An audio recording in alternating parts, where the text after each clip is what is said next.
এইখন ঠাইখনক হন্টেড জেগা বুলি কয় তেনেকুৱা এখন ঠাই আৰু সেই সাগৰৰ পানীখিনিত কিবা এটা আছে তাত আগতেও বহুত ঘটনা হৈছে আৰু তাত কি কাৰণে মানুহ এনেকে ডুবি যায় হেৰাই যায় মৃত্যু হয় তাৰ কোনো কাৰণ নোলায় সদায় ড্ৰাউনিং বুলি এটা ৰিপৰ্ট আহে গতিকে তেনেকুৱা এখন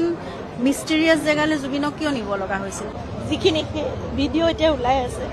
সেই মুহূৰ্তখিনিত অকণমান যত্ন ল'ব নোৱাৰিলে অকণমান মৰম কৰিব নোৱাৰিলে নে তেওঁ আঁতৰাই অনাটো একো ডাঙৰ কথা নাছিল পানীৰ পৰা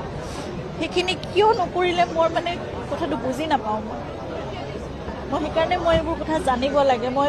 সেইকাৰণেই বিচাৰিছোঁ যে ন্যায় হওক বিচাৰ হওক আমি তেনেকুৱা